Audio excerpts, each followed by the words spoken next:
Une semaine d'actualité politique nationale qui se décrypte sur ESAE Télévision. Mesdames et messieurs, bonjour. Merci de prendre le rendez-vous de votre émission hebdomadaire de décryptage de l'actualité politique nationale de la semaine sur ESAE Télévision, baptisée Info Hebdo. Nous sommes le samedi 27 octobre de l'an 2018.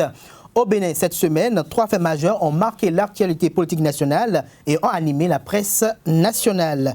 Le parti politique Union pour le développement d'un Bénin nouveau, UDBN, présidé par l'honorable Claudine Afiavi-Prudencio, a tenu les 20 et 21 octobre dernier son 4e congrès extraordinaire placé sous l'égide du thème l'UDBN face aux enjeux de la réforme du système partisan. À l'issue des travaux, il résulte de ce congrès que l'Union pour le développement d'un Bénin nouveau UDBN change de dénomination et s'appellera désormais l'Union démocratique pour un Bénin nouveau UDBN. À cela s'ajoute la décision d'affronter en toute autonomie et en toute indépendance les prochains challenges électoraux, à savoir les législatives 2019 et les municipales et communales de 2020. En clair, l'UDBN, présidé par l'honorable Claudine Afiavi-Prudencio, ne va pas se dissoudre ou du moins fondre dans un grand ensemble politique pour constituer un grand parti politique. Aussi, les différents discours ont réaffirmé le soutien sans condition des militants et militantes de l'UDBN aux réformes audacieuses et courageuses engagées par le président Patrice Talon et son gouvernement en vue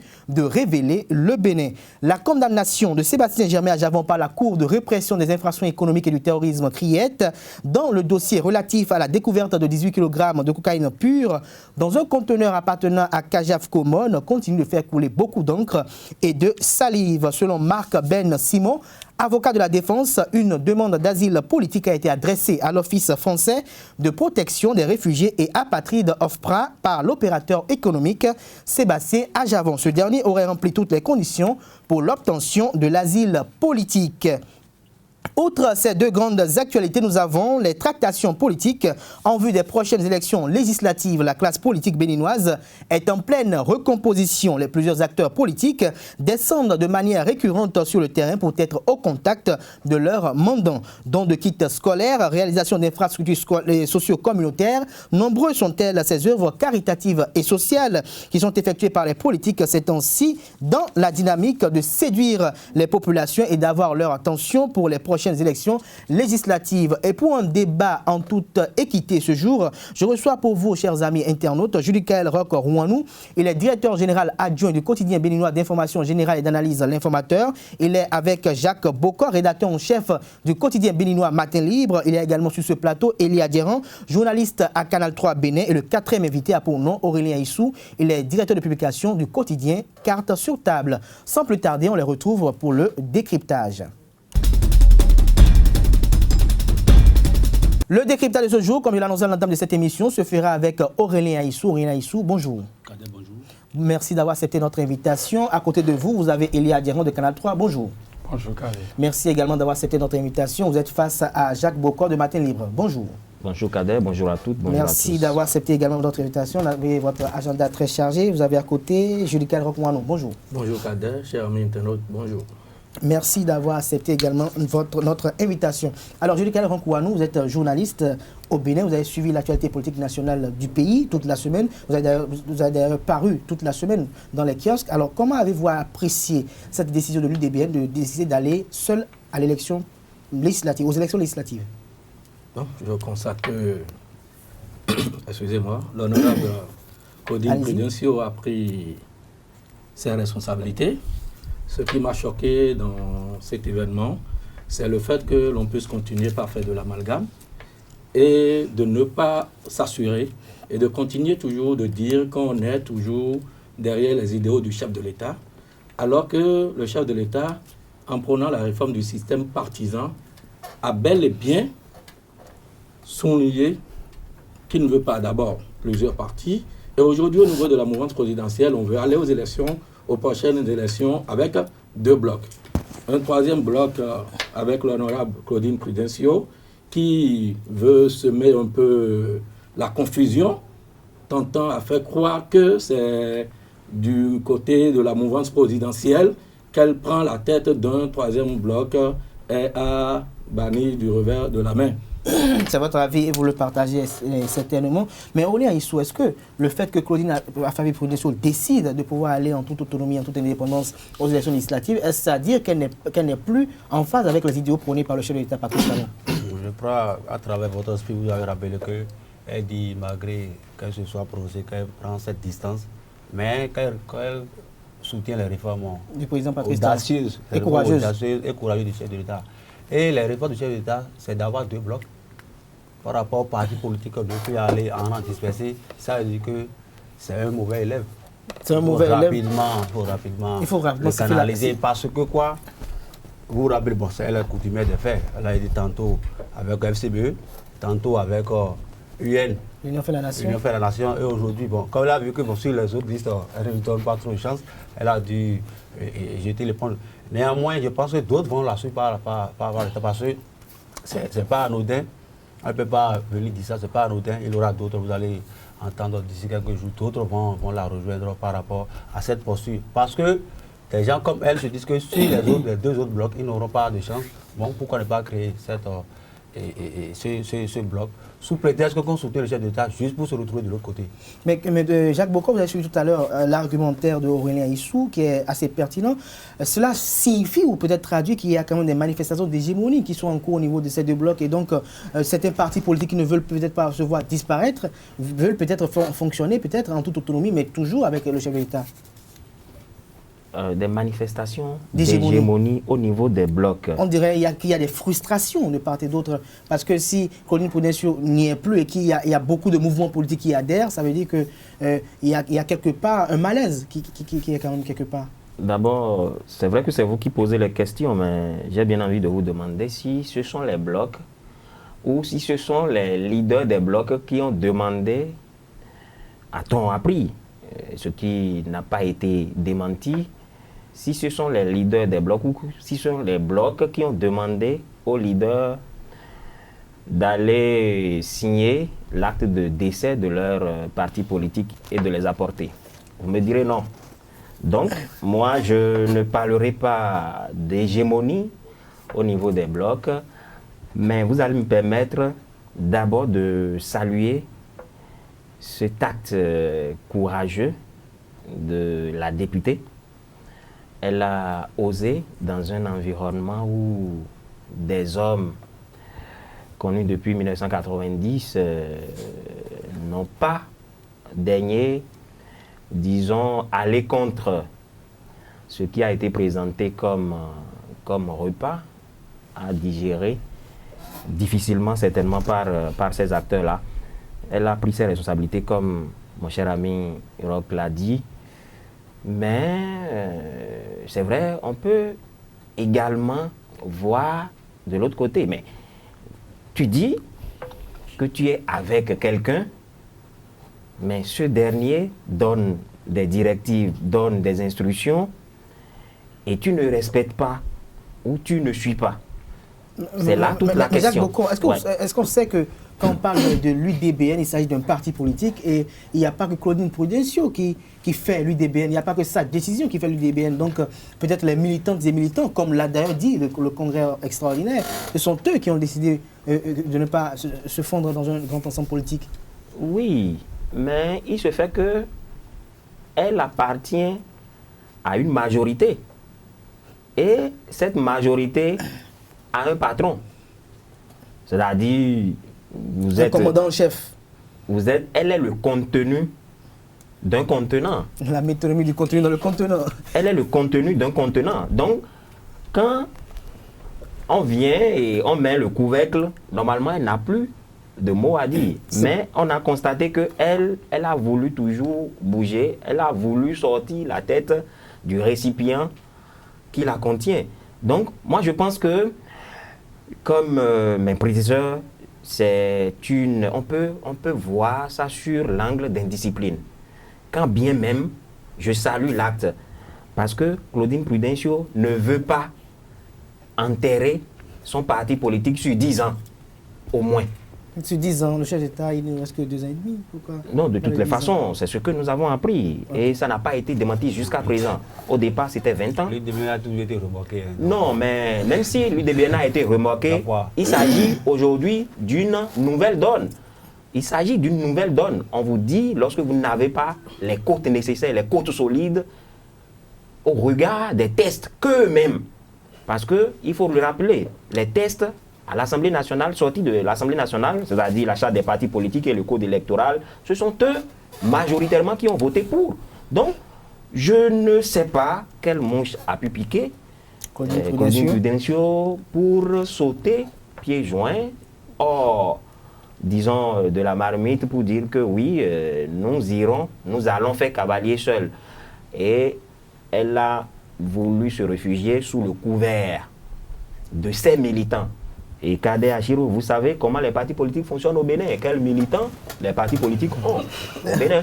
Je crois que Elie Adjérand, si les souvenirs sont très bons, les 20-21 octobre dernier, il y a eu quand même le 21, c'est assez remarquable au niveau de la salle majestique de Kadjaoun. On nous a dit qu'il y a des militantes de l'UDBN qui sont venues des 77 communes du pays. Et donc, à y voir de près tout ce qui est dit, tout est mis en marche pour être en phase avec les exigences du code électoral actuel, ou pour ne pas dire être en phase avec les exigences aussi de la réforme du système partisan. Alors, est-ce que vous ne voyez pas légitime et légal d'ailleurs que l'UDBN décide aujourd'hui d'aller seul aux élections législatives, voire au communal et même, pourquoi pas, la présidentielle prochaine? Merci Kader. Je voudrais d'abord l'entendre rappeler quelque chose. La masse ne fait pas le peuple. La masse ne fait pas le peuple. C'est vrai, quand on s'en rend compte de la sortie ou des déclarations faites ici et là, des militants et sympathisants sortis des 77 communes, on pourrait, je dis bien on pourrait se dire qu'il y a d'étoffe, qu'il y a du tollé, mais de façon directe. Moi, je pense que je salue d'abord, moi, à mon avis, je salue la décision de l'honorable. Pourquoi? Parce que, je dis, depuis 1990, que nous avons pu parler de la question de la démocratie. La démocratie, c'est d'abord le pluralisme. Mais le pluralisme avec le respect des normes, du fonctionnement, donc, du fonctionnement de l'animation de la vie politique. Pardon. Dès qu'on voit aujourd'hui à peu près Claudine Prudencio, elle n'a pas voulu s'inscrire dans le conformisme. Madame tout le monde, nous sommes ensemble, mais nous sommes étouffés, on nous prend par les testicules, on est martyrisé, on est chatoué, mais au finish, on n'est pas à l'aise dans le foyer, mais pourtant, on applaudit le patron. Je crois pour ma part que cette décision est salutaire. C'est vrai que beaucoup pourraient penser que c'est de l'indiscipline. Dire que je suis avec quelqu'un et que je ne respecte pas à la lettre un peu ses principes. C'est absurde. La meilleure éducation, on dit éduquer, c'est se reproduire. On peut bel et bien appartenir à une classe politique, respecter en réalité ses normes dans les règles de fonctionnement, mais avoir son idée, son apport dans l'animation. On peut faire de la politique autrement. J'estime pour ma part que c'est une analyse qui a été faite aussi bien par ses militants et ses partisans, y compris la présidente elle-même de l'UDBN, qui comprennent un tant soit peu qu'au finish, il y a vraiment malaise à l'interne des deux blocs qui sont mis en place pour accompagner le président Patrice Talon. Sur ce, elle estime pour sa part que l'une des idéologies développées par le président Talon sont un tant soit peu légitimes, nous accompagnons, mais dans la forme, ça peut aller, mais dans le fond, ça ne va pas. Sur ce, nous souhaiterions aller donc de façon unilatérale. Je pense pour ma part que c'est un respect. Et là, en réalité, elle a porté sa foi, elle a respecté la décision donc de ses militants. Et je crois pour ma part que c'est ce que beaucoup donc de partis feront. On n'est pas on va rentrer un peu dans l'historique, si vous permettez. Vous allez voir ici en 2011, on a vu juste à la veille des élections des partis politiques qui se sont mis ensemble. On va parler de entre griffes l'union fait la nation. On a quitté le PRD, c'était une cacophonie. Mais vous n'êtes pas sans savoir qu'aujourd'hui, que dans ce pays, rien n'allait de façon sérieuse. Et les gens n'ont pas mouillé les maillots de façon sérieuse. Mieux, les questions de positionnement dans les circonscriptions électorales. Suivez mon regard. il y aura des frustrations et des frustrés. Beaucoup se sentiront véritablement déstabilisés. Je crois pour ma part qu'elle a voulu répondre et assurer son arène politique. Elle n'a pas voulu Elle a peut-être exprimé bas ce que d'autres pensent aussi haut. tout haut. Et là, c'est un courage, courage qu'il faut saluer pour ma part. En tant que femme, je crois qu'on a toujours dit que très peu de femmes sont à des postes de responsabilité et qu'une femme vaillante à sa place, elle peut prendre cette décision. Moi, je trouve ça de très salutaire. C'est une décision courageuse. À mon avis. Aurélien Aïssou, en ce qui concerne cette décision de l'UDBN, ça nous plonge dans les méandres de la réforme du système partisan. Quand on apprend aujourd'hui qu'un parti tel que le PRD doit disparaître, qu'est-ce que ça vous fait, vous, en tant que journaliste? Bon, moi, je ne suis pas militant PRD pour savoir ce que Non, ça peut faire. je n'ai pas militant PRD, mais en tant qu'analyste et commentateur de l'actualité politique nationale, comment... Ils ont opté pour, parce que vous vous rappelez ici, en 2016, les élections présidentielles, ils ont coopté leur logo sur l'effigie d'un candidat. Ils sont allés en alliance, là. Ils sont allés en alliance. Ils sont allés en alliance. Cette fois-ci, quand vous faites bloc, vous pensez que les gens vont revenir sur cette décision après. Vous pensez que c'est juste pour faire le jeu. Et si vous revenez sur le jeu de Mme Claudie Prudhomme, quand tout le monde dit qu'on apprécie, je ne suis pas un hypocrite. Parce qu'il faudrait que nous retracions l'histoire. Vous vous rappelez que Koupa qui a été coopté président de l'UDB dans ce pays. Vous vous rappelez. Mais si c'était de la patate chaude, il a dû laisser. Parce que si c'est pas bien une coquille vide. Et je rappelle que si on me dit qu'il ne faut pas confondre la foule par rapport aux militants, tous les militants du 67 comme ils vont se réunir dans une salle. Ici, je suis désolé. Et là, vous me rejoignez en fait. Là, vous me rejoignez. C'est ce que j'ai voulu clarifier. Vous me dites qu'en fait, c'est que le nombre de tous ceux qui sont sortis, évidemment, c'est 21, ne sont vraiment pas forcément les vrais militants de l'UDBN. Ça peut être peut-être les gens cachés dans les quelques quartiers de Cotonou. Les gens sont venus pour prendre le sous de déplacement. Nous sommes dans un pays.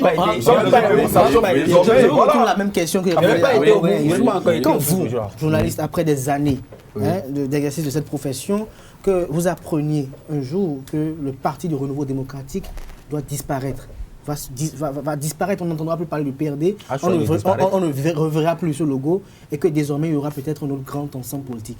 Est-ce que vous vous sentez bien dans votre peau? Est-ce que à votre niveau, il n'y a pas une certaine incohérence à ce niveau? Moi, je ne suis pas du tout mal à l'aise. Je dis même bravo au président de la République qui montre ce que vaut ceux-là, ces dinosaures, ceux-là qui se programment dinosaures politiques, les gens comme Adrien Humbedi, excusez-moi, Amonsou Bruno et autres, qui toujours nous ont tenus à la laine, nous ont montré que c'est eux les forces. Et aujourd'hui, c'est le chef de l'État qui vient et pour montrer qu'en réalité, ils n'en valent pas la peine. Parce que s'ils en valaient la peine, ils ne vont pas se dissoudre.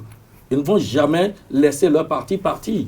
Et aujourd'hui, voyez toute la difficulté que Maître Adrien Humbedi, président de l'Assemblée nationale, est en train d'avoir pour pouvoir imposer son logo sur un parti. Ce n'est pas encore gagné.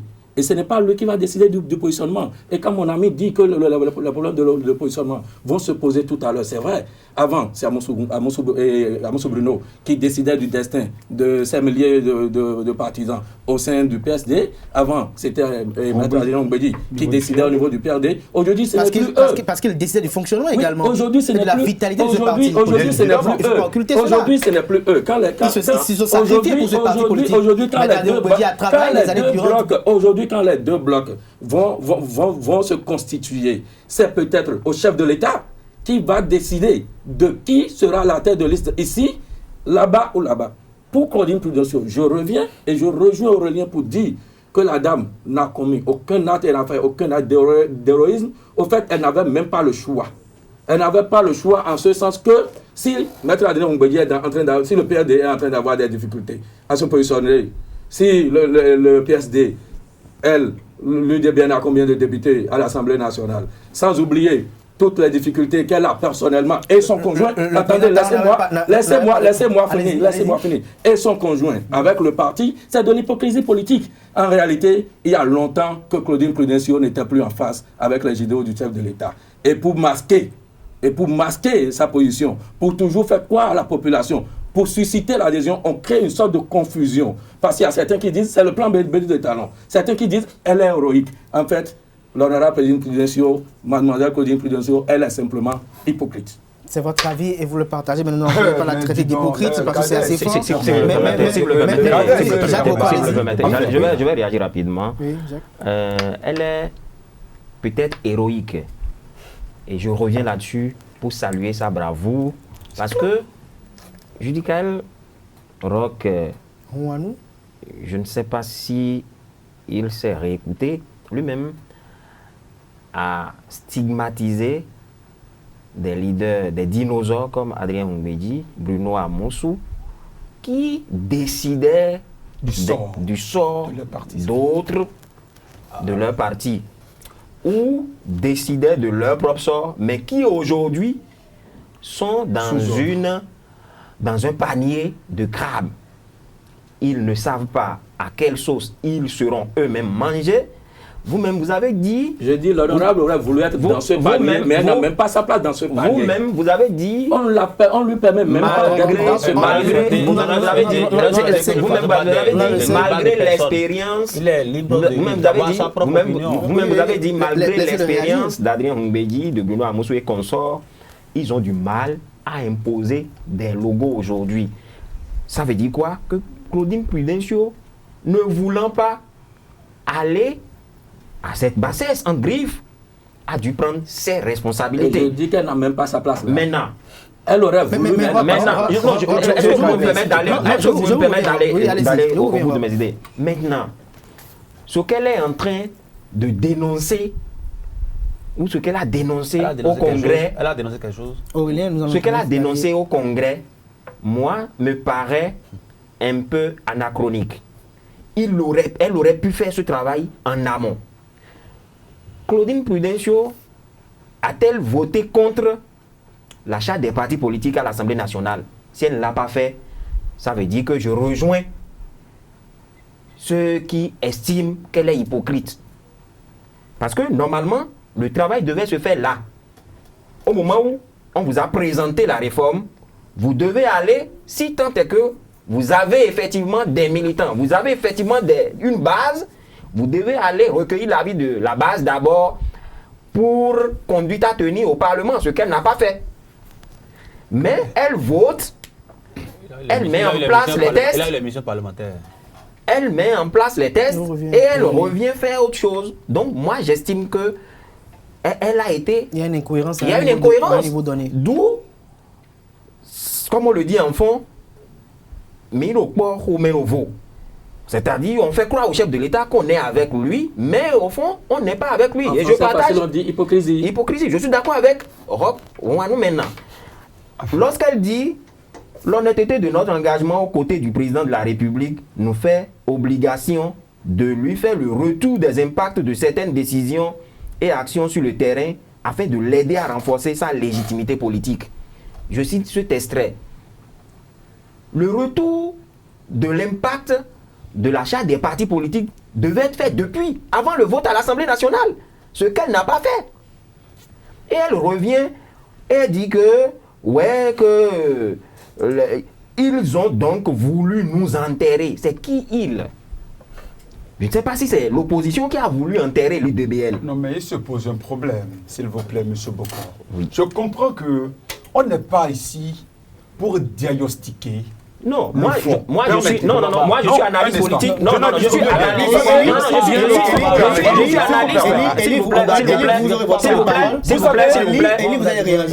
suis analyste. Je suis analyste et j'analyse. Et j'ai aussi bien que le fond et la forme. On est là pour le fond. On est là pour le fond. Mais les avis divergent. Moi j'analyse et discours et gestes. Elie, je vous reviens tout à l'heure. D'accord. Parfois, le geste aussi compte. Donc, quand elle dit, ils ont donc voulu nous enterrer. Ils ne savaient pas que nous sommes des graines. C'est le lieu d'évoquer cet adage largement répandu d'après lequel les batailles de la vie ne sont pas gagnées par les plus forts, ni par les plus rapides, mais ceux qui n'abandonnent jamais. Non, j'avoue que son discours m'a épaté. Et je l'ai salué sur un forum. Merci. Le discours a été bien rédigé, c'est-à-dire on tacle sans tacler. C'est stratégique, c'est stratégique, mais en fait, c'est c'est de l'opposition voilée. De l'opposition voilée. C'est de l'opposition voilée. L'opposition voilée. Alors, Elie Adjeran, vous avez suivi, en toute objectivité, les différents extraits qui ont été lus par Jacques Bokor. Est-ce qu'à votre avis, est-ce qu'il n'y a pas une cacophonie, comme vous l'avez dit tout à l'heure, qui s'installe au sein des uns et des autres quand on sait que l'honorable député a voté pour cette réforme, a été partisane de cette réforme, et qu'aujourd'hui, on arrive à dire que la base n'est pas en phase avec les idéaux que prône cette réforme, et que le discours prend l'aspect ou peut-être la tournure d'une opposition voilée. Est-ce qu'on n'a pas même de se dire que Claudine Prudencio soit n'est plus avec le chef de l'État et peut-être du centre, ou peut-être elle tend la main ou fait les yeux doux à l'opposition? Et je voudrais rappeler une chose. Vous savez, le monde est gouverné par le relativisme. On le dit dans le principe de la communication. Lorsque tu parles, il faut d'abord concevoir que ton interlocuteur a un point de vue différent de toi et que tu sois condamné à le respecter. Ok, allez-y. Lequel étant? Vous savez, je me rejoins sur quelques paramètres de l'analyse de M. Bokor. Vous savez, quand on rentre dans le fond, un discours, quand nous parlons d'un jeu politique, on veut parler de la communication politique qui est purement différente d'une allocution ordinaire. Il faut comprendre que chaque expression a son sens précis. Donc ça a un objectif en fait. Dans le cas d'espèce, lorsqu'on veut analyser dans le fond ces expressions, oui, moi je ne vois pas encore qu'il y ait péril en la demeure. Dans quel sens? Allez-y, allez-y. En amont, on aurait souhaité qu'elle aille déjà sur le terrain échanger avec ses militants avant de revenir faire ce qu'elle a fait. Mais vous savez qu'à l'Assemblée, c'est le haut lieu de la politique. Mais si vous permettez, qui veut enterrer alors l'UDB? C'est ça mon problème. Qui veut enterrer l'UDB? Ce n'est pas elle-même qui a allé. Le retour qui est dit. Mais accepter qu'il ait un avis contraire. Il faudrait que nous ayons le même temps de discussion. Bon, d'accord. Si vous êtes concis. Non, on peut être concis, plus compréhensible, mais on peut être vaseux sans qu'on ne soit. Mais c'est différent. Vous savez, parce que les avis ne sont pas les mêmes, les points de vue ne sont pas les mêmes. Donc, est-ce accepter qu'ils puissent défendre de manière un peu plus détaillée, parce que vous êtes pratiquement trois à peut-être être du côté que... Allez-y, parce que si nous pouvons le dire de manière nécessaire, mais il n'est pas d'accord que le seul. D'accord, tout ça par exemple, c'est également du timing. Monsieur Relais, prenez patience. Je vous retourne tout à l'heure la parole. C'est le la parole. Bon, enfin. Vous vouliez de prendre la parole, en fait. On s'embrouille, en fait. Allez-y. Au finish, c'est quoi? Vous savez, aujourd'hui à l'Assemblée, je dis que c'est le haut lieu de la politique. On peut bel et bien appartenir à une classe politique, à une sphère donnée. On n'a pas, d'une manière unilatérale, un pouvoir de s'opposer entièrement à toute une masse face à des questions de vote de loi. La discipline du groupe. La discipline du groupe. Ça s'oblige. On s'y soumet. Je me dis qu'encore, à cette position donnée, je donne encore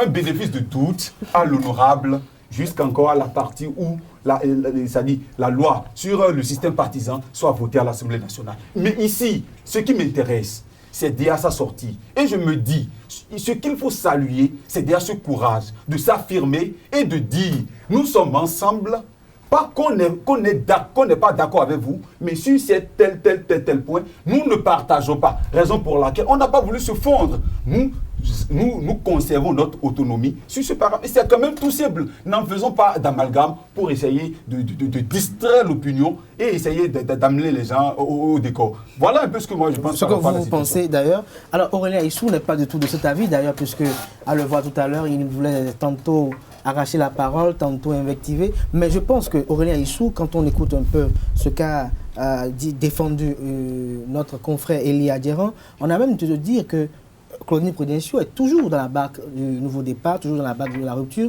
mais seulement que son parti politique ne veut pas rejoindre un autre bloc pour constituer un parti politique. Ce parti va travailler en toute autonomie, en toute indépendance. Et ça fait même d'ailleurs moins de ressources au chef de l'État, puisque ce parti ne vivra pas des ressources qui seront émises par Patrice Talon. J'espère que vous avez pris soin de n'inviter que des journalistes ici. Je ne suis pas un militant.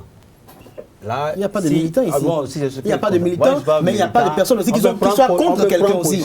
Non, on peut prendre position, mais de manière objective. Le journaliste décrypte. Le journaliste décrypte l'analyse.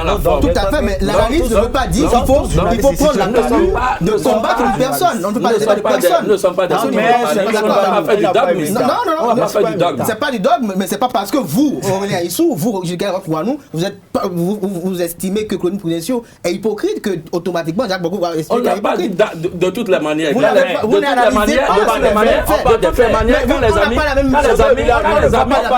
de toutes les manières, quand les amis finissent, de pas aller dans le fond du débat. Mais vous allez dans le fond. Quand les amis finissent, ils nous rejoignent et reconnaissent que la dame, elle n'est pas crédible. Ça, c'est vous qui le dites. Non, c'est vous qui sortez des mots d'hypocrisie, de crédibilité. Tout le monde a fini par reconnaître qu'elle a manqué tellement de crédibilité. Tout le monde reconnaît ici. Je peux permettre à Aurélien Issou de s'exprimer. Oui. Mon confrère Jacques Boko a pu rappeler le jeu de ping-pong qu'a fait Claudine Prudencio à travers son discours. Si on va schématiser. Si. Alors, quand je disais tout à l'heure par rapport aux dinosaures, à Moussou et autres, peut-être qu'elle est bien consciente de son échec dans l'avenir. D'où elle est déjà venue annoncer ça. Laissez-moi. Ok, allez-y.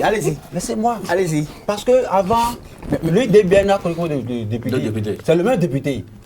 Et il n'a plus de place là-bas. Quels sont aujourd'hui les partis qui composent ce bloc? C'est moi qui pose des questions. En fait, je suis toujours là. Je suis pas encore parti. Donc, nous allons essayer de ne pas trop se taquiner. Les deux blocs, c'est réservé. Tout est déjà réservé. Il n'y a plus de place. C'est bouclé. Donc, il faut aller montrer qu'on existe quand même. Soyons plus sérieux parce que ça traite un peu un peu de la comédie, mais donc, Aurélien Issou, c'est ce que je comprends. Et maintenant, je vais vous rappeler ceci. Pourquoi elle a été contrainte à faire cette gesticulation? Parce que... Non, Aurélien Issou... Laissez-moi, je suis responsable. Mais il parle. Mais si c'est ça, alors, n'allez plus à interrompre votre confrère Elie Adiran quand il parle. Parce que vous avez un avis totalement contraire. Il n'a pas réagi. Donc, en fait, il n'a pas réagi. Quand il va prendre la parole tout à l'heure. Alors, allez-y, Aurélien Issou. Il ne revient plus sur ce sujet, les autres vont parler. Ok, allez-y. Ah bon, vous voyez, il monopolise même la parole. Allez-y. Je la comprends. Les tests du nouveau code ont dit, ce n'est plus toi seul qui sera remorqué, mais coopté. Parce qu'on fait tout. Pourquoi on fait tout. Quand il a un député, c'est à l'image de l'autre de la 15e circonscription électorale. C'est eux seuls qui sont membres du parti et ce sont eux seuls qui sont élus. Point. Et le parti continue d'exister. Maintenant, on dit qu'il faut faire 10% sur le plan national. C'est pour ça que certains me parlent de 77 communes. Ils vont faire 10% où? Ça veut dire que vous pouvez élire député sans avoir accès à l'hémicycle, sans avoir accès à l'hémicycle. Ils vont faire 10%. Et c'est lui qui doit faire 10%. Pendant que lui n'a pu jamais aller aux élections. Quand on faisait même, on pouvait être dépendant. Mais attendez. Ok, allez-y. FCBE, c'était un bloc. UN, c'est un bloc. Mettons, regardez, prenez même le cas de l'UN qui était un bloc, qui est allé même se fondre dans un autre bloc du chef de l'État.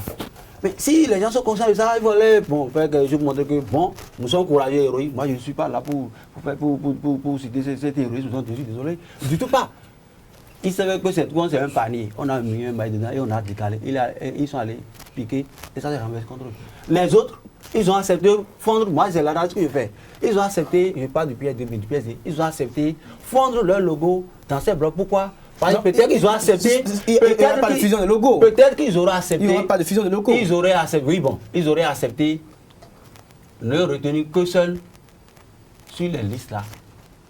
Pour juste se retrouver de l'autre côté. Sans penser au reste de leur parti. Parce que si effectivement il avait le jeu démocrate au sein des partis pour les désignations, on enlève. Maintenant, ils ont accepté que, comme moi je suis le président, j'accepte d'être dans le bloc et on continue. Donc, c'est la raison que je voulais donner à Europe pour voir que c'est ce que les autres ont accepté. Mais l'autre, c'est déjà bloqué. Donc, il faut aussi faire un scénario. Et ça a marché pour certains.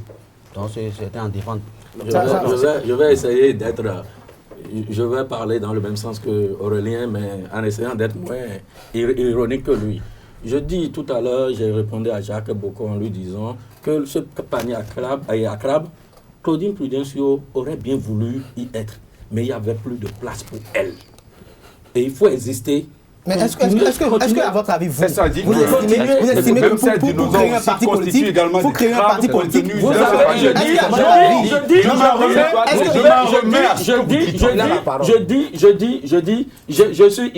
j'ai suivi Jacques Bocor, son analyse était pertinente et je dis même, parce que j'ai dit tout à l'heure que ceux-là, ces anciens aujourd'hui, on a montré qu'ils n'en valaient même pas la peine parce qu'ils n'ont pas pu continuer d'exister avec l'avènement de Patrice Talon. C'est ce que j'ai dit. Et je dis que l'honorable aurait même voulu être dans leur position, mais il n'y a pas de place pour elle. Et il y a longtemps qu'on avait fini avec elle. Il y a longtemps qu'on avait fini avec elle. Et elle savait que la mouvance avait fini avec elle depuis qu'elle était venue planifier pour dire que son conjoint devait bénéficier du passeport. Non, écoutez, on met tout ensemble pour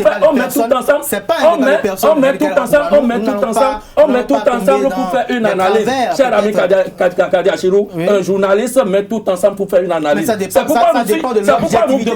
pourquoi on nous demande d'avoir le background, c'est pourquoi on nous demande d'avoir les informations. C'est ça qui nous permet d'asseoir un bon raisonnement. C'est ça qui nous permet de faire de meilleures conclusions. Il y a longtemps qu'on avait fini avec elle. Et puis une dorsale. Il y a beaucoup de problèmes qui ont démontré que Claudine Prudencio était déjà blackout dans ce panier depuis longtemps. Et il fallait démontrer qu'on existe toujours. D'abord, quels sont les partis qui composent ce bloc-là dont on nous parle. Et le bloc a toujours le patronyme UDBN, la même définition. Quels sont les partis qui sont dedans aujourd'hui, qui ont compétit à quelle élection? Pas le passé. Et aujourd'hui, on nous dit quoi? Claudine Prudencio, en réalité, elle veut faire du simulacre. C'est de la gesticulation pour pouvoir toujours avoir les partenaires derrière. Peut-être qu'il paraît que quand vous avez un parti aussi, vous avez des subventions de part et d'autre, vous avez des amis et des amis outre-mer qui vous envoient de l'argent. Et participer aux élections, on fait appel de fonds. Peut-être que dans l'objectif de tout ça, parce qu'il y a longtemps, et son discours est clair, et son discours est clair, qu'elle ne continue pas de dire nous sommes toujours avec le chef de l'État. Parce que quand vous êtes avec elle est libre de le dire, mais nous, journalistes, nous sommes aussi responsables de la société. On est libre de créer l'opinion publique pour dire on est en train de vous mentir. C'est notre rôle. Elle est de la mouvance politique et non de la mouvance présidentielle. Non, je dis, quand vous êtes avec quelqu'un et la personne fait, ce n'est pas en public, vous venez dire des conneries. Vous allez vers la personne, vous posez le problème. Écoutez, mais si elle a décidé de rencontrer le chef de l'État et qu'elle ne l'a pas eu, c'est la raison de plus qu'elle n'a pas sa place dans le panier. Mais si elle n'a pas de sa place, même, est-ce que vous convenez avec moi qu'il faut quand même... Oui, mais elle a fait de la gesticulation. Non, pas de gesticulation. Si vous le permettez... Ma question envers vous, c'est une question. On a constaté, en fait, l'échec répété des différents partis politiques. On a constaté que le fait qu'il y ait de soi-disant grand ensemble, le fait qu'il y ait des alliances politiques avec de soi-disant grands ténors de la classe politique, ont toujours donné un échec. Est-ce que le fait que le DBN décide d'aller seul aujourd'hui, est-ce que ça ne va pas peut-être nous amener à voir le DBN peut-être sous une autre bannière aujourd'hui? Sous une autre bannière, oui, pourquoi pas? Pourquoi pas? Parce que le parti aujourd'hui évolue seul. Oui, et donc, il y aura peut-être des adhésions de jeunes militants politiques qui auront peut-être aussi leur voix à dire. Parce que quand on parle de ces grands ensembles politiques, les jeunes ne sont pas aujourd'hui très proches à être écoutés. Quand on sait qu'il y a encore d'autres dirigeants politiques qui sont là, encore là et toujours là, qui ne veulent pas partir. Absolument. Et que le positionnement serait que décidé par le chef de l'État, Patrice Talon. Tout à fait. Peut-être que certains mécontents, d'ici février prochain, je pense que tout serait clair. Et certains mécontents peut-être pourront la rejoindre. Et vous avez bien fait de parler de parti politique. Je ne parlerai pas de bloc UDBN parce qu'elle ne l'a pas dit. Elle a bien parlé de parti politique. Tout à fait. Et l'UDBN continue d'être un parti politique. Donc, d'abord, nous ne sommes pas dans le secret des dieux pour savoir si le chef de l'État n'allait pas ou ne va pas positionner Claudine Prudencio dans la 6e ou non. Pas. Donc, je pense qu'elle avait peut-être sa place dans le panier, mais elle n'a pas voulu rester peut-être dans le panier. Elle a voulu faire cavalier seul. Maintenant, quand mon cher Aurélien dit elle va passer par où pour avoir 10%, c'est son opinion, c'est son analyse. Je le lui concède, mais je pense que le Yes Weekend a été d'abord pensé dans la tête. C'est dans la tête d'abord que ça se passe. Et rassurez-vous, Claudine Prudencio a même mis là-bas, elle a dit qu'il faut même aller à 15%, pourquoi pas. Donc, vouloir d'abord, c'est pouvoir. Donc, je pense que si elle s'y met peut-être avec ses militants qui l'ont, disons, amené à prendre cette décision courageuse et audacieuse d'ailleurs. Que moi. Non, il n'est pas ironique. Il n'est pas ironique. Il est très ironique. Comment je suis ironique? Moi, je suis en train de faire une analyse. Donc, moi, je vous dis, peut-être qu'au soir d'avril 2019, il y en avait qui n'ont pas cru à Patrice Talon, pourtant il a pris le pouvoir. La liste UDBN peut surprendre. C'est une des élections présidentielles. Donc moi, j'estime que... Aujourd'hui, les législatives, on a comme l'impression que ce sont des primaires. Pour finir, je dirais, ne vendons pas moins cher la peau du loup avant de l'avoir tué. Alors, Elia Diran, je le disais tout à l'heure qu'aujourd'hui, les élections législatives donnent l'impression qu'on a des primaires qu'on fait aujourd'hui au Bénin. Parce que quand on demande d'avoir au moins 10% avant de passer à l'Assemblée nationale, si vous n'obtenez pas cela, ça veut dire que même si vous êtes député, élu député, comme le disait tout à l'heure Aurélien Aissou, vous serez élu député, mais vous n'irez pas à l'Assemblée nationale. Absolument. Alors, votre avis, est-ce qu'aujourd'hui, l'UDB ne peut pas peut-être surprendre les uns les autres quand on sait que d'autres ont amené les gens à être surpris par le passé? Jusqu'à présent, je crois que je reste fidèle à ma philosophie. Je reste fidèle à mes analyses. Je pense que la déclaration qui est faite par X ou Y est liée à sa capacité à exécuter. Elle a mesuré les exigences, elle en a appréhendé les difficultés. Je pense, pour ma part, que déjà, la capacité ou notre intention à sous-estimer l'autre, à l'écraser, à les considérer comme des cafards, à trouver même d'autres métaphores, ou peut-être même d'autres synonymes. Les expériences nous ont montré. C'est ce que vous savez. Vous comprenez avec moi. Vous comprenez aisément avec moi. Sur différentes listes. Vous comprenez aisément avec moi, M. Kader. On a des partis politiques qui sont nés à la veille des élections législatives. Sur différentes listes. Qui ont des députés. Laissez Elia Diran aller au bout de ses idées. On ne va pas rêver tout le temps. On ne va pas rêver tout le temps. Ce que je vais vous rappeler ici, ce que je vais vous rappeler ici, aussi longtemps que cela soit possible, il y a une chose qui ne va jamais nous échapper. C'est le résultat le verdict sera donné au soir des élections.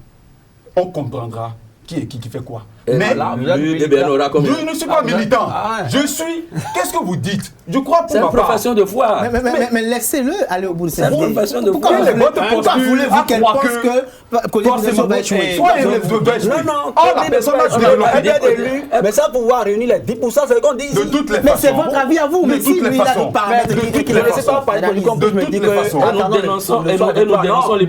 façons.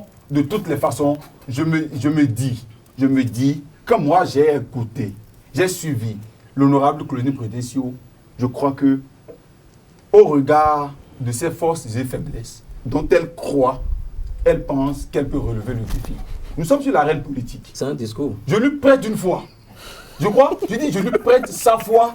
Et déjà, je concède aussi à autrui de voir l'impossibilité de ses actions. Quitte à ses militants, de nous donner en réalité, au dernier moment, un verdict et on comprendra si tant que l'hypothèse émise pourra se vérifier ou pas. Mais croire du coup que cela soit absurde, je crois que c'est se douter de soi-même, de ses propres analyses. Sinon, pourquoi penser que les autres sont capables et que notre parti ne le soit pas? Les autres blocs du président. Je me dis... Les autres blocs. Non, je suis d'accord. Nous allons évoluer dans le débat. D'abord, on connaît ces schémas, souvent les discours sont soumis et pour lisez. 2019 qui sont à l'orée aujourd'hui. On a dit tout à l'heure en termes de cette émission qu'il ne se passe qu'un week-end qu'on ne constate un député aller dans sa circonscription électorale pour faire soit des dons de kits scolaires depuis que la rentrée est finie. Maintenant, ce sont les adductions d'eau villageoise, ce sont les infrastructures qui sont inaugurées au nom d'un député pour prouver un peu qu'on est en phase avec sa population, qu'on partage les peines et souffrances de la population. Mais Aurélien Aissou, est-ce qu'il faut forcément attendre la veille de cette élection pour qu'on soit fréquemment au village, si on peut le dire ainsi? Oui, moi je vois qu'ils sont en train d'hésiter même, parce qu'avant les forêts plus larges que ça, parce que cette fois-ci, on ne peut pas être député indépendant.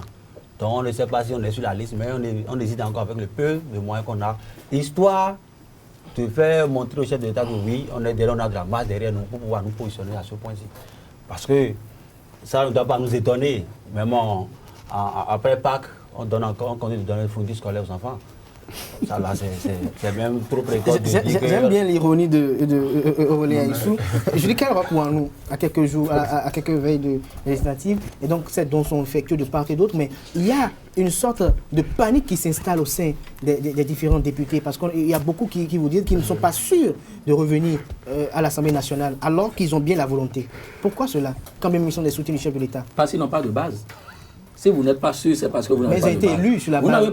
Ils ont été cooptés, ils ont été sur une liste. Les élections se déroulent comment? Vous êtes sur la liste, ce n'est plus la tête de votre tête qu'on regarde. C'est la liste. Si la liste est bien cotée dans une région, vous avez la chance d'être élu. Vous pensez qu'avant, moi, tel élu dans le même plateau, je ne vais pas être député?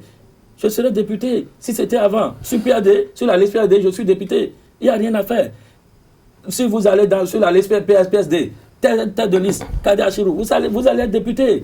Avant, c'était comme ça, c'était une question de liste.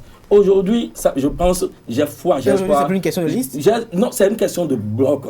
Vous connaissez ce que ça veut dire, bloc? Travailler pour les autres. Aller ensemble. Tout le monde mouille les maillots. Vous n'avez pas 10% de côté. De côté. J'aime bien la maillot. Vous savez,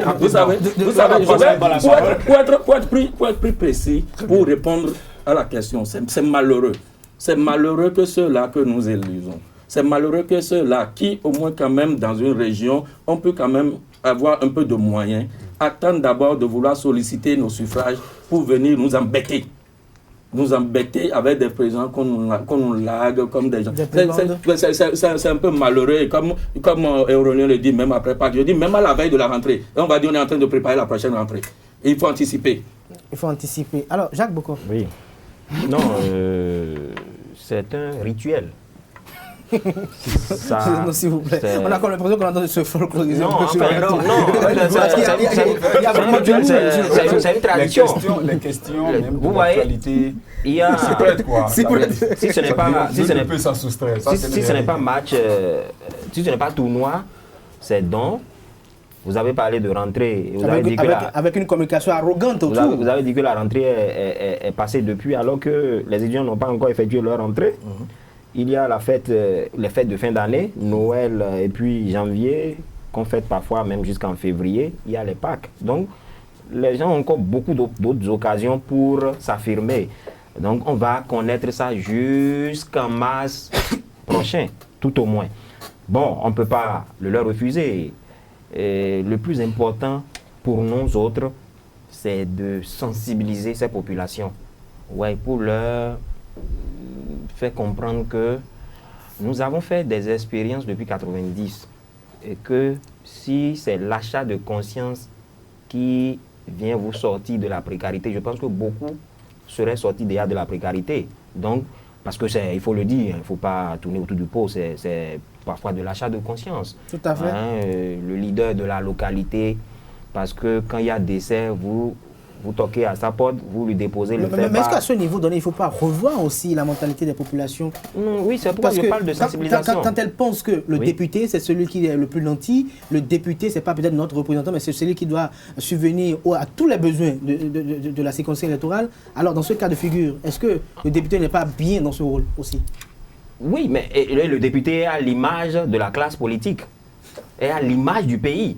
Puisque c'est quand on vous maintient dans la précarité qu'on vous domine.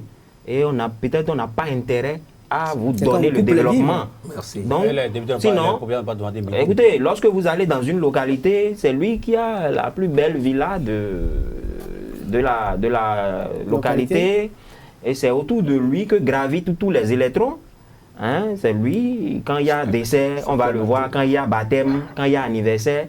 Quand il y a mot de tête. Comment il s'en sort cette Donc, bon, ne même pas lui demander, c'est un crime. Voilà. Ne pas lui demander. Moi, j'estime que c'est, comme je l'ai dit, c'est une tradition et on est habitué à ça. Oui, il dit je suis député de telle localité. Ouais. C'est moi qui leur parle, ils entendent. Donc, ils vont me bouffer. Donc, bon, voilà, c'est une question de sensibilisation. C'est une question de sensibilisation. Ouais. Alors, Elie Adiaron. Je crois que à cette question, je m'inscrivis très vaillamment dans la posture de mes confrères où je partage cette dans le présent. Non, nous sommes dans le présent. Apparemment, Aurélien aime bien vous taquiner. Où je partage cette idée dans la posture où on voit que D'abord, il faut d'abord attendre pendant 2 années, 3 années, aller déjà dans le fond du Bénin, même à commencer de Cotonou, poser les questions, investiguer, vous comprendrez que des gens, des familles à peine mangent 1 fois sur 3 en une journée. C'est-à-dire la misère est galopante. Elle a atteint son niveau maximum. Alors, on comprend qu'aujourd'hui que les gens, pendant ce temps, ne me dites pas que des gens n'avaient pas des moyens pour aller répondre aux besoins de leur population. Mais ils en emmagasinaient, ils gardaient, ils attendent le moment idéal pour aller leur donner le pain afin de leur arracher. Donc c'est un système d'échange. Je t'apporte un peu et puis tu me donnes ta voix. C'est un système, c'est grave. Et je crois que c'est ce qui a toujours arriéré politiquement notre pays. Mais ce n'est pas leur problème. Mais dans le cas de figure actuel, est-ce que ces actions s'inscrivent dans la dynamique de pouvoir sensibiliser les populations, mais de pouvoir montrer au chef de l'État qu'ils sont présents? C'est le contexte qui nous amène à dire pour que le chef de l'État puisse les publiciter sur la liste. En effet, le contexte dans lequel l'action est faite, et l'action est posée, pardon, doit nous amener à déduire que véritablement, c'est en échange de la voix. Pourquoi pendant 2 années, juste au lendemain, à 1 an après, ils n'ont pas mené d'une manière acharnée ces actions et ils attendaient à la porte des élections pour le faire. Maintenant, je me dis aussi, c'est aussi l'ignorance du peuple. La population peut oublier ce qu'ils avaient fait. L'ignorance du peuple. Je dis l'ignorance du peuple. L'ignorance du peuple fait qu'aujourd'hui, l'analphabétisme, les gens, est-ce que la population même, quelques personnes, même instruites, très peu savent résolument quelle est la vraie prérogative d'un député dans une localité. Parce qu'on ne le sait pas, on ne pourra pas censurer. Et on est toujours dans ce mea culpa. On est toujours grabataire, même malade attaché au lit, et là, on se relève, etc. Donc je pense pour ma part que cette action mérite d'être censurée. Mais je crois qu'aujourd'hui, ces 3 années de misère-là ont ouvert les yeux à ma population. J'ose croire, je dis bien j'ose croire, que... Votre population. Oui, quand je parle de ma population, je parle de mes... Il n'est pas député. Non, bon, enfin... Il parle de la population béninoise. Il parle de la population béninoise. Je parle... Donc ça peut arriver dans le débat. Permettez-le quand même. Donc, pour faire court, je crois que la population béninoise mérite de prendre plus de conscience, de se prendre avec plus de sérieux et de voter utile. Avec la question du bloc, tel qu'on le dit, c'est vrai, c'est des gens qui vont travailler pour des gens. Des gens vont mouiller des maillots pour des gens et ça va toujours créer de frustration. Parce qu'on va se dire, j'ai travaillé pour toi, tu es élu, retourne-moi à l'ascenseur, je n'ai pas eu un portefeuille de DG, je n'ai pas été ici, je n'ai pas été Parce que nous sommes en politique après tout. Et après tout, c'est toujours au néant. Alors, Aurélien, est-ce qu'à l'avenir, on ne va pas revoir un peu le profil de celui qui doit aller à l'Assemblée nationale? Oui, tout à fait. Parce que la plupart de ceux qui sont députés aujourd'hui sont la plupart les nantis de leur localité. Ce que nous disons tantôt par rapport à la remobilisation de chaque classe politique, je crois que le Béninois n'est plus aussi neuf que ça. Si on prend exemple sur les élections présidentielles de 2016, ce n'est pas l'achat de conscience qui a prévalu sur celui qui est au péché actuellement. Vous en savez quelque chose? Nous avons, moi je n'ai rien pris avant de voter, je le dis. Et quand vous descendez, les femmes sont allées à la présidence de l'argent et pourtant disent qu'elles ont autre personne dans leur cœur. Donc on voit dire qu'il y a une prise de conscience par rapport à ça. C'est vrai, ça ne peut pas, si nous sommes une population à un taux élevé d'analphabètes, ça c'est pas à pas que cela pourrait aller. Encore que le député n'apprenait pas l'exécutif, il faudrait que nous démarquions le rôle du député de celui de l'exécutif. Le législateur, lui, il est là pour voter les lois. Et maintenant, pour faire court à cette difficulté, quand il évoquait tantôt les raisons d'ordre social, c'est de voter des lois qui peuvent recadrer et diminuer le flux par rapport à la misère. Donc c'est à partir de là. Et si déjà on conscientise, vous dites qu'arriver là-bas, il faudrait que vous votiez des lois qui aillent à notre profit autre que vos intérêts et personnels.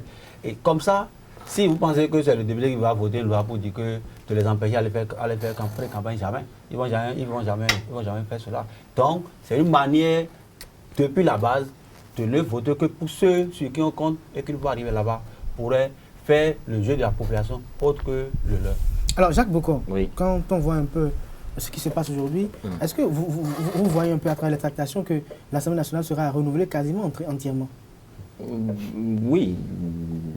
D'abord, quand vous Parce qu'il y a une incertitude de part et d'autre au niveau de ces fameuses listes, au niveau du bloc des blocs de la mouvance. Oui, quand vous promenez vos oreilles, vos yeux un peu partout dans le pays, et vous écoutez les discours tenus par les populations, on sent quand même que l'Assemblée nationale sera renouvelée, sera balayée, certainement peut-être à au moins 60%.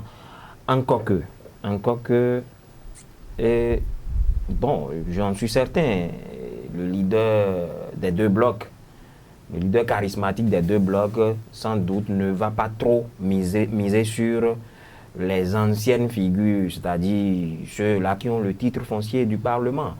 Donc, certainement, on aura beaucoup de nouveaux visages et surtout de visages jeunes.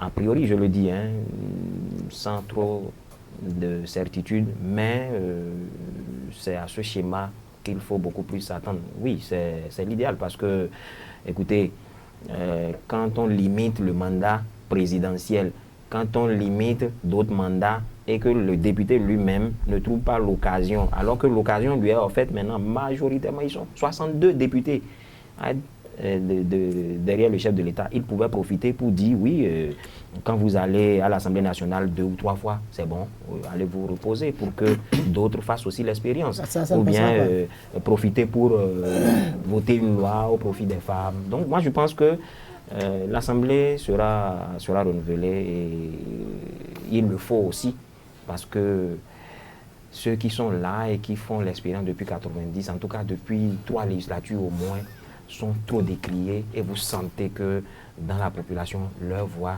ne passe plus. On a comme l'impression, comme vous le disiez, qu'ils ont le titre foncier. Ouais.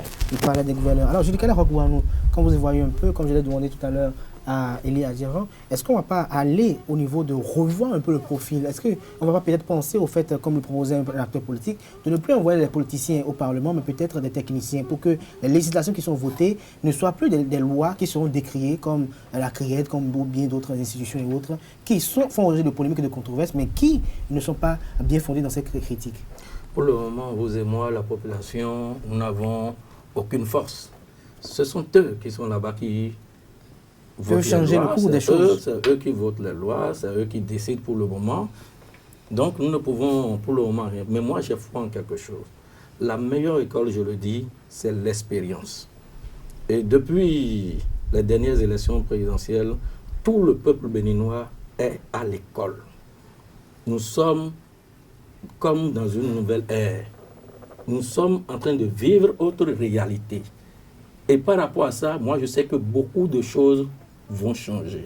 Et quand Jacques Bokor, mon confrère, répondait tout à l'heure à votre question, à savoir si l'Assemblée sera renouvelée, la partie qui m'a intéressé, ce n'est pas la partie dont Dame Rumeur, ceux qui sont là, la population dit, parce que souvent on a l'impression que la population veut autre chose, mais au finish, les mêmes populations, c'est autre chose, ils vont faire dans l'isoloir. Mais l'avènement, cette histoire, cette réforme de bloc donne la force à certains leaders de changer les choses. Et c'est là où je rejoins sa dernière partie pour dire, est-ce que le chef de l'État va encore envoyer peut-être même Adrien Mbedi sur la liste? Question mark.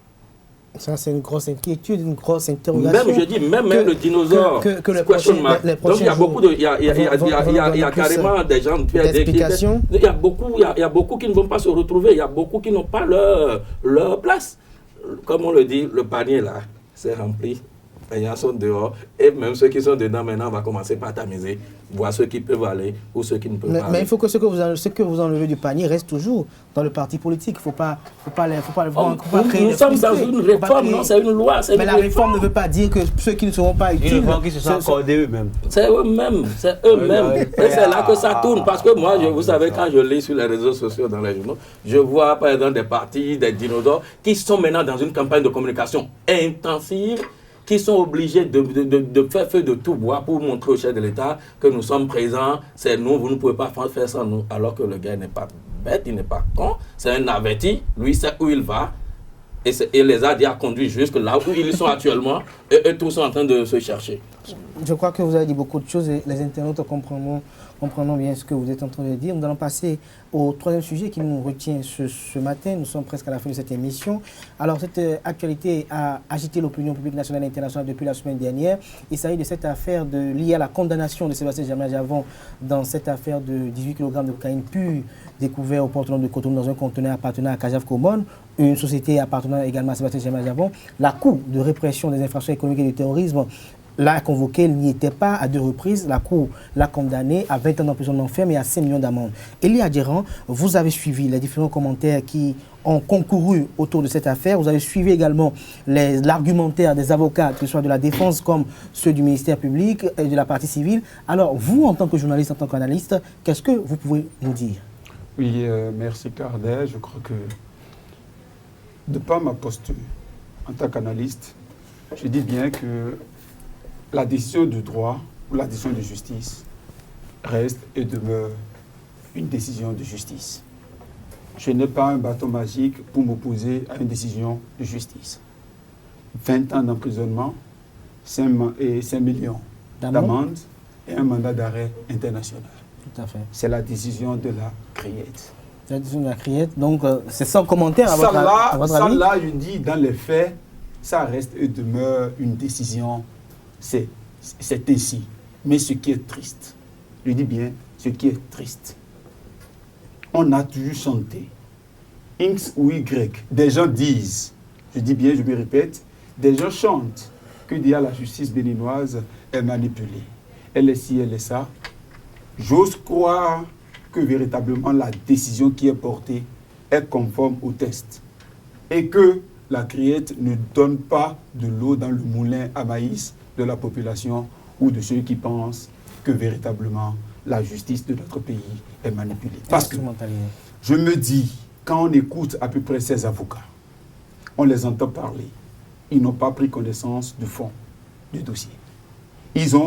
Adjavon s'est fait représenter au premier procès par ces avocats qui ont parlé. Le premier procès, il était présent. On est d'accord. Ces avocats il s'est fait représenter par ses avocats. Mais dans le code de procédure pénale, on dit peut se représenter, c'est une possibilité. On est d'accord. C'est pas une règle. Quel a été le cas? Dans le cas d'espèce, c'est qu'il s'est fait représenter. Jusqu'à présent, je ne l'en veux pas. Mais Elie Adjeran, avant de revenir peut-être à Olé Issou, dans le code de procédure pénale, on a bien écrit, c'est écrit, peut se faire représenter.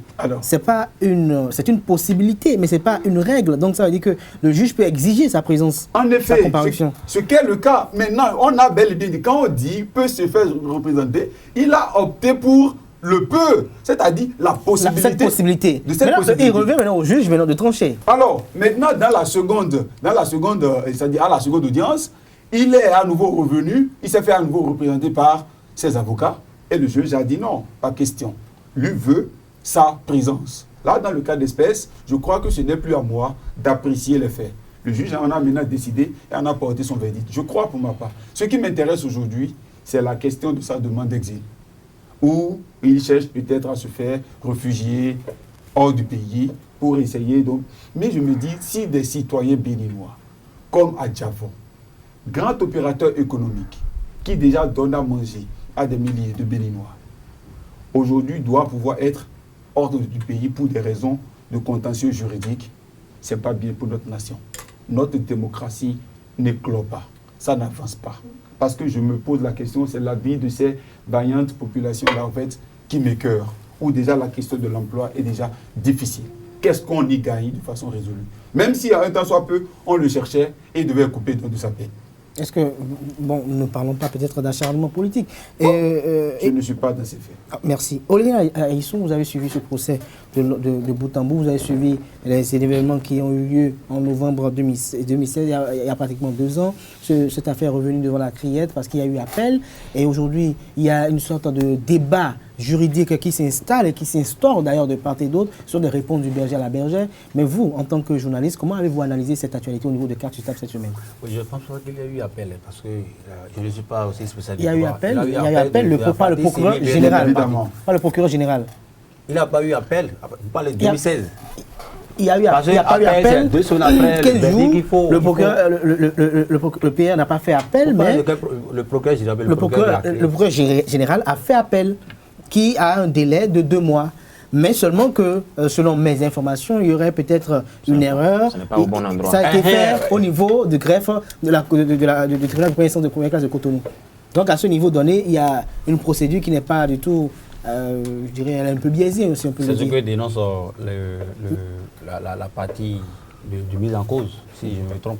Non, Oui, naturellement, mais ces avocats ne restent pas beaucoup plus que ça, n'est-ce pas, Jacques Il Bocor? parle de la constitution, de la procédure qui serait biaisée, mais on ne refute pas le fait que ce dossier existe. Maintenant, si le droit est dit, moi je ne sais quoi, je vais dire à propos, est-ce que mes analyses vont... Parce que si on n'a pas dépouillé le débat parce qu'il n'était pas là, et par cette faute, on a dit bon, on continue. Maintenant, si le droit a été dit, je pense qu'on a eu à donner, la CRED a eu à déjà donner 20 mois d'emprisonnement, 20 mois à quelqu'un, donc 6 mois et d'autres ainsi de suite. Maintenant, si c'est vraiment, c'est pas politique, si c'est le droit qui est dit, qu'est-ce que je pourrais dire à propos? Encore que je ne suis pas un analyste, je ne suis pas un spécialiste du droit, je ne fais que suivre le verdict. Maintenant, oui. si ce qui n'est pas interdit, ça veut dire que c'est autorisé. Ce qui n'est pas interdit, c'est autorisé. Si la personne ne se représente pas, est-ce qu'elle a la possibilité, bien, selon la procédure de la criette, on ne doit pas se faire représenter? C'est là, moi, je pose une question. Je pose la question. Je pense qu'elle est conforme au CPP, le code de procédure pénale. Alors Julie Kalrock, on a vu la une de votre quotidien cette semaine. Sébastien Germain Ajavon, comment avez-vous traité cette information à votre niveau? D'abord, on n'est pas ici pour parler de mon... Vous êtes de l'informateur. Écoutez. Vous me laissez vous répondre. Oui, puisque eux aussi, ils ont parlé au nom de leur quotidien. On n'est pas... Vous parlez ici au nom de l'informateur. Vous avez été invité et Joseph Bediga le fait en vous titre en tant que directeur général adjoint de l'informateur. Je ne me dédouane du tout pas. Ah voilà, merci de l'informateur. Je voudrais d'abord vous préciser qu'on n'est pas ici pour commenter la une des journaux. Non, on n'a pas commenté. On n'a pas commenté. Puisque habilement, c'est ce que vous avez essayé de faire. C'est vous qui le dites. Habilement, c'est ce que vous avez essayé de faire. Je vais vous dire une chose. Et à l'informateur, nous sommes en tenue au fait. On a pris la décision de la criette. La criette a dit 20 ans d'emprisonnement. On a fait une lecture croisée. On dit en matière de journalisme, les faits sont sacrés, le commentaire est libre. On a fait une lecture croisée et on a tiré des conclusions. Tout à fait. Point barre. Okay. C'est ce qu'on a fait. Donc, mais comment vous êtes satisfait maintenant. Vous êtes satisfait par rapport à l'informateur. Maintenant, comment j'apprécie? Voilà, c'est ma question. Je voudrais d'abord dire une chose. Ça a été apprécié. La manière dont je l'ai apprécié, c'est ça d'ailleurs que je vous dis. J'ai pris la décision. Non, mais là, je n'ai pas encore l'appréciation. On a pris puisque d'aucuns parlent d'instrumentalisation de la justice, pour d'aucuns, la justice, elle est autonome et indépendante. Vous savez, citoyen béninois, moi, je ne me mettrai pas dans ce débat-là. Parce que quand on commence par parler d'instrumentalisation de telle ou telle autre institution, ça rejoint directement un débat politique. Ça rejoint de la théâtralisation pour avoir un gain de cause. Et moi, je suis d'accord avec les avocats de M. Adjavon. Parce que peut-être, s'il ne faisait pas tout ceci, ça n'allait pas permettre de montrer que qu'au pays, il y a péril pour pouvoir appuyer la demande d'asile de l'autre côté. C'est possible. Si on ne fait pas tout ce folklore, si on ne faisait pas les déclarations, si on ne faisait pas la conférence de presse, si on ne faisait pas tout ça, on n'aurait pas quand même de la matière pour aller prouver au niveau de trucs là, ou dire, écoutez, voilà ce qui se passe, fort de tout ça, donnez l'asile à notre client. Parce que d'abord, c'était déjà la première audience que le procureur a exigé, le juge a exigé la présence du prévenu. Au niveau de la criette, c'était déjà à la première audience. C'était déjà à la première audience. À la première audience, il a exigé sa présence. À la deuxième, ça a été exigé. Ça a été exigé. Non, c'est pour vous dire, parce que mon ami avait dit à la deuxième audience. Avait annoncé. C'était déjà la première. À la première audience, déjà, il avait déjà exigé. Et c'est ça qui a fait que les avocats n'avaient pas. Bien évidemment. Et à la deuxième, il a exigé, dit, par conséquent, on ne juge pas accoutumance. Est-ce que la loi permet de juger par accoutumance? Si oui, est-ce qu'on va jeter la pierre à la justice? Je ne sais pas. Alors Jacques Bocor, oui. Vous avez suivi cette actualité. Il s'agit de Sébastien Germain Ajavon aujourd'hui, président d'honneur du parti Union Sociale Libérale. Ce parti politique a désormais des acteurs politiques. Les élections législatives sont à l'orée. Alors, est-ce que le président d'honneur peut être mêlé à la survie de ce parti politique quand on sait qu'aujourd'hui qu'il est dans des ennuis? Oui, si ce parti politique devait aller aux élections, bien sûr.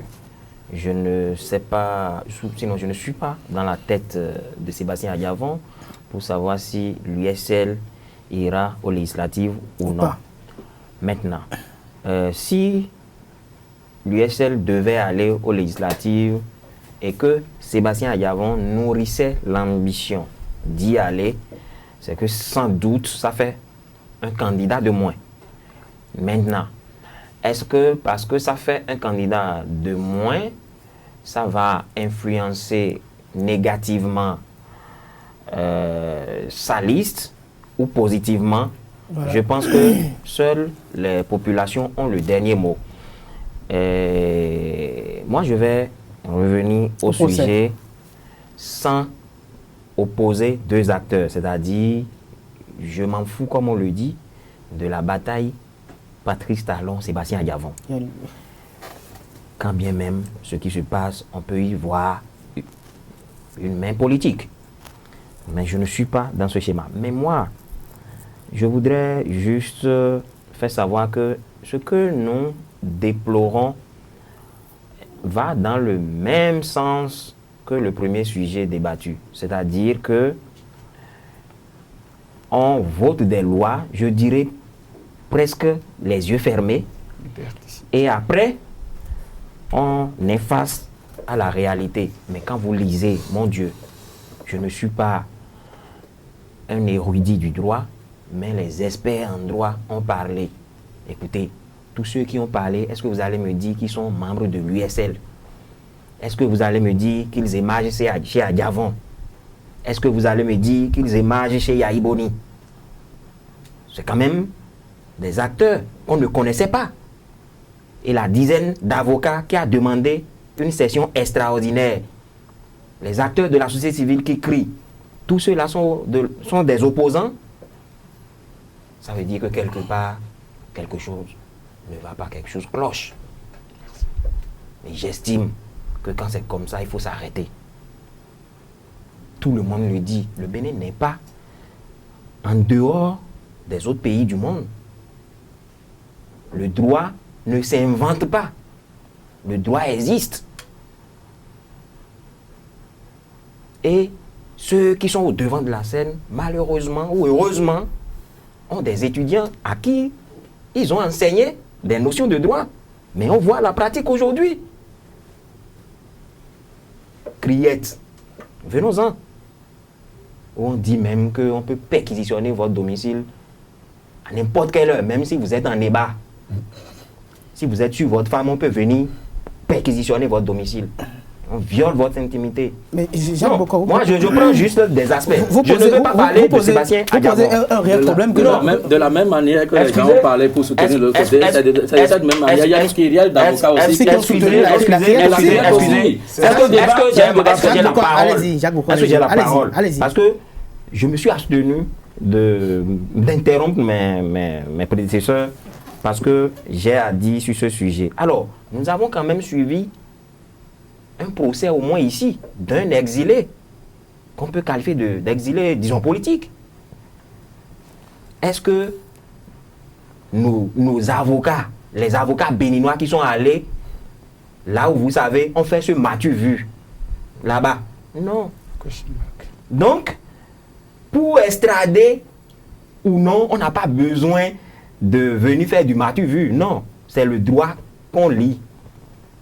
Et il semble que c'est ce que les avocats venus d'ailleurs sont en train de faire quand même.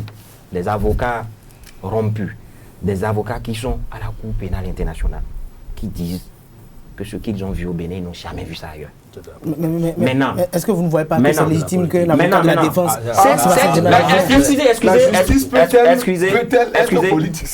Excusez, s'il vous plaît. Je l'ai dit, le Bénin n'est pas isolé du monde.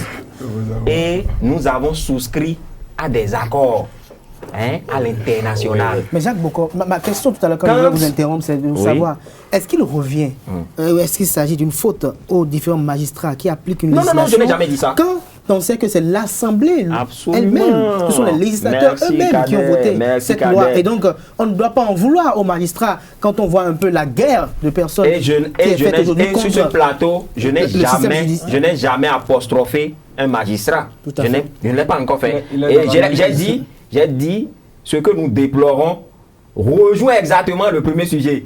Vous votez. Qui vote? Les députés. Donc, vous me rejoignez. Ça veut dire que les députés, à un moment donné, on a voté ce texte, il parlait à 3h du matin. 3h du matin. Quel texte on vote? Quelle lucidité on a à 3h du matin? Nous sommes de la presse écrite et nous savons ce qu'on peut faire à 3h du matin. On fait quoi? Des erreurs, parfois. Donc, et je vais finir. Oui. Quand on en vient au niveau de la Cour constitutionnelle, la Cour constitutionnelle, c'est de vérifier la conformité avec la Constitution. Il y a des choses qui violent allègrement la Constitution, qui ne respectent pas la Constitution. Ah, vous affirmez? Mais qu'est-ce que, bien sûr, au niveau de cette disposition fondant la criette. Donc, moi, j'estime que la justice est trop critiquée aujourd'hui. Trop critiquée. Non, je crois depuis 2016, la justice est trop critiquée. Je crois qu'on ne doit pas critiquer la justice. Non. Je ne pas dire aujourd'hui que cette justice est critiquée. Oui, elle a toujours été critiquée depuis toujours. Je n'ai pas dit la justice est critiquée aujourd'hui. J'ai dit la justice est trop critiquée aussi par le passé. Non, elle était critiquée. Et si elle était critiquée, c'est qu'elle est trop critiquée aujourd'hui. Parce que tantôt, vous apprenez que quelqu'un a un certificat de non-appel. Qui délivre le certificat de non-appel? Ce n'est pas la justice, ce n'est pas l'État. Et, patatras, on dit non, qu'on a fait appel. Et où? Ailleurs. Quand même, les tests sont là, sont précis. Les tests disent là où il faut faire appel. L'autre chose, tantôt on dit, oui, on n'a pas retrouvé trace de 4,5 milliards qu'on a versé. Et c'est décision de justice qui le dit. Mais on revient, on dit que les 4 milliards 5 ont été bel et bien. Et voilà les preuves. Donc moi je dis, la justice aujourd'hui est obligée de beaucoup de critiques. Il faudrait que nous travaillions à redorer l'image de cette justice et surtout à rassurer les investisseurs. Et surtout à rassurer les investisseurs parce qu'on a dit que l'idée visée en créant la CRIED, c'est pour rassurer les investisseurs. Est-ce que, Kader Assirou, vous pouvez me dire qu'avec ce qui se passe aujourd'hui, les investisseurs sont rassurés? Je vais vous répondre, je pense que les investisseurs seront davantage rassurés parce que cette cour est instaurée aujourd'hui pour lutter contre les infractions économiques, le terrorisme et tous ceux qui auront à commettre des infractions économiques, qui auront à avoir des actes liés au trafic de stupéfiants, des actes liés à un acte terroriste seront devant la Cour de répression des infractions économiques. Qui a compétence nationale pour pouvoir être jugé. C'est vrai qu'au niveau de toute législation, il y a forcément des insuffisances, des ratés. Nous pouvons espérer qu'à l'avenir, que la législature prochaine va peut-être revoir un peu certaines dispositions de la CRIED. Parce que moi je pense que cette cour vient à point nommé pour essayer quand même de freiner un peu. C'est une chance pour nous d'avoir 62 députés acquis à la cause du pouvoir. Donc on peut rapidement toiletter ce qu'on peut toiletter. Et moi, pour finir sur la question, je voudrais que vraiment les deux parties fassent valoir leurs arguments pour l'extradition ou non de Sébastien Yavon, quitte à la France d'apprécier. Donc moi, je n'ai aucun problème par rapport à ça. Mais sur les b.a.-ba du droit, il faut quand même que nous soyons unanimes. Parce que ça n'arrive pas aux autres. Parce que nous sommes aussi des justiciables. Tout à fait. Et allez-y rapidement. Très rapidement, on a fin de cette émission. Je crois, je m'inscris entièrement à la posture de M. Bokor. Il a déjà beaucoup expliqué. Non, il a déjà pris en compte tout ce que vous voulez dire, en fait. Pas que l'aspect que j'ai voulu juste ajouter pour finir, c'est pour montrer qu'en réalité, que le Bénin appartient à des instances internationales. Et aujourd'hui, l'homme est un sujet des relations internationales. Et le Bénin, à un moment donné, pourra peut-être, soit X ou Y, faire des demandes à d'autres pays, toujours pour l'évolution donc des rapports inter-États. Et si déjà, à des moments donnés, il y a des bases que nous commençons donc par constater à des niveaux donnés, ça ne va pas être un peu bienséant, ça ne va pas être intéressant. Donc j'aurais voulu, bien évidemment, que les deux parties évoquent, peut-être puissent impulser leurs vraies raisons, leurs vrais arguments, afin que le vrai droit soit dit et que les personnes ne soient donc pas poursuivies pour des raisons d'intérêt ou d'une autre. Voilà. Jules Kael Rakouanou, très rapidement. Oui, Parce que... J'ai posé une question pour revenir. D'abord, j'ai dit, est-ce que la criette a violé ses tests? Est-ce qu'il n'est pas permis à la criette de juger par coutumance? Si oui, je pense que le débat à ce niveau est clos. Moi, d'abord, quand il existe, même l'individu, un être humain, quand il est là, il ne peut même pas refuser d'être critiqué. Donc, on ne peut pas dire que notre justice va être tout le temps exemple de. Mais Rob, quand on critique tous les jours, Jacques Bokor, le Bénin n'est pas le seul pays. Il peut y avoir des critiques constructives. Il peut y avoir des critiques constructives. Ça fait un. Je veux finir pour dire quelque chose. De la même manière, comme j'ai dit, quand on commence par critiquer, ça devient de la politique. Et j'ai vu que tout ce qui s'est passé, c'est beaucoup plus de la politique après le verdict.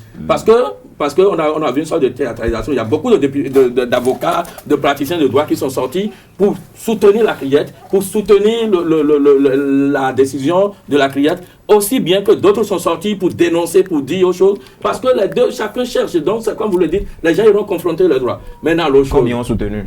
Ah, beaucoup. Beaucoup. Si vous voulez. Merci à vous. Je n'ai pas vu plus de 3. Parce que vous ne voulez pas voir. Vous ne voulez pas voir. Parce que c'était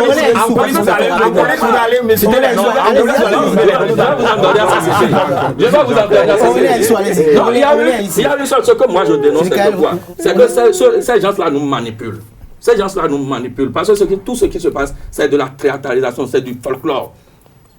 Merci à vous. Aurélien Issou. Je vais rebondir, en tout cas à la suite de ce qu'il a dit. Franchement, au soir du 20 mars 2016, 2016, élection de Patrice Talon. Tous les Béninois se disaient que si les deux dinosaures financiers de notre pays se mettaient ensemble, absolument, ça irait. Et l'opposition disait que ça n'allait pas. Ça n'irait pas. Il ne faudrait pas que les deux là se donnent raison à ceux-là qui avaient les qui sont des prophètes. Je ne saurais pas. Encore qu'il y a une bêtise dans ce pays. On peut pas corriger ça pour que cela puisse aller dans l'intérêt supérieur de la nation. Belle